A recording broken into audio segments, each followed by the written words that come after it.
Mwaramutse ndi kuri University ya Sydney University canke University of Sydney.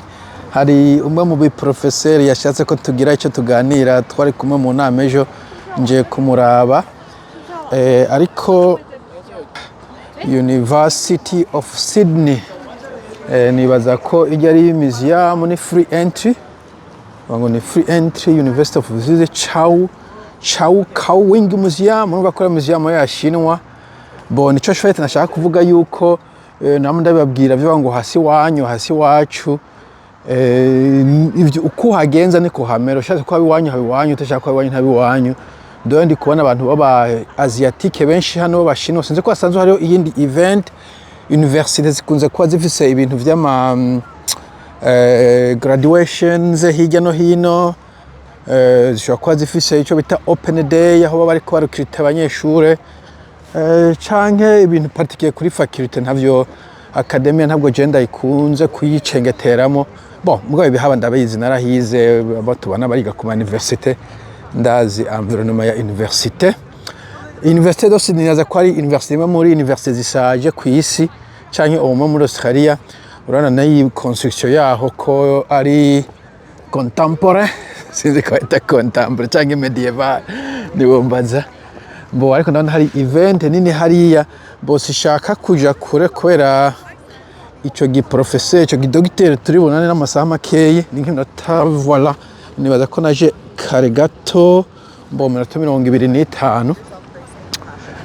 Ariko kubera university shaka kusanga ari nini shaka kubona shike no kuri entrance itariyo, so vyiza no kono kuyanka iminota n'imiburi buri 20 yukugira nshobore gutora ahantu ari sino ncho no havanzimira uprito ncererwa. Abantu rero bazungura nka gucererwa basha ikintu cyo gucererwa baracanka kubi. No muri zo nama bakora isaha igeze baca batangura, wewe washika utashika haba abantu babiri haba abantu bane, they just start. Isaha igeze ni welcome baca batangura, ntabiba ngo turindire babiri batatu bane baze. Isaha igeze umuntu wese ahari baca bakorana n'uwo nyene. Mbona shaka kuraba ahantu mbonye umenga hari food ibintu byo kurya bariko baragurisha, hanyuma neza ko nafise iminota 20 y'ukurondera ahari Professor Michael inche ngenda nta nico sinbone gituma n'ikinzanye ngaha ku university umuntu musaza. All right, okay, cafeteria.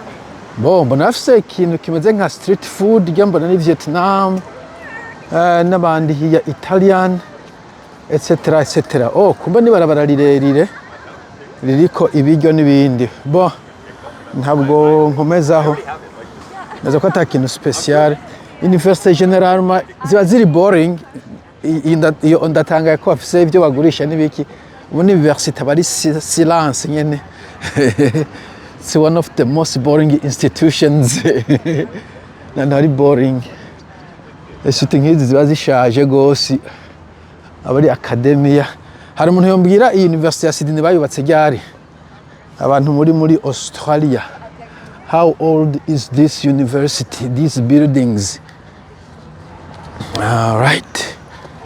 Okay, nibaza kwiya ariyo nzu nje kuronderamo Professor bita Clock Tower Sydney. Usibye ko okay ndaja kuzimya video kugira ngo nishobore kuhatora neza. Sinzingira hariho event ngaha mbona bo batsuduhema, ndabona n'abashinwa hariya cyangwa n'abanyeshuri bariko barakora orientation bakiri muri secondaire bamwenga na ba jeune kumbure hagiye bafite ibintu bimeze nka open days cyangwa umunsi wo kurokirita.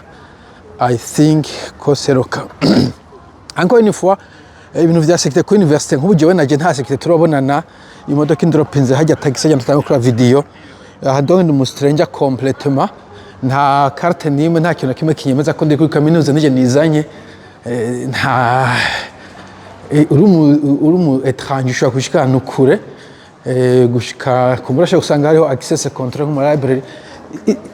Is this the Clock Tower? We don't know. You don't know. All right. Okay, bona abandi bashasha kumbure ko arondera ibibanza kuri no kaminuza. Oh, ni the quadrangle. Okay. Ndaja kuhatora neza ko ndi muri iyo section. Wow. Ino square bayita ngo ni quadrangle. That's beautiful. Abantu bakera bari bazi kubaka kandi ibizu bikomeye kubisha kumara imyaka amajana. Yubakishijwe amablock akomeye. Wow. How old is this university really? Oh, beautiful. Beautiful university. Bo nibaza ko ngira ngo bafise programme ya recruitment. Urabona ko abantu bo muri Aziya aribo basigaye bafise amafaranga menshi yo kuza kwiga. Nibo gusa presque University of Sydney. Ngiye gufata amafoto. All right. Oh, hari n'abandi gufata amafoto. Oh, there you go. University of Sydney. All right. So guys, turasubira baadaye.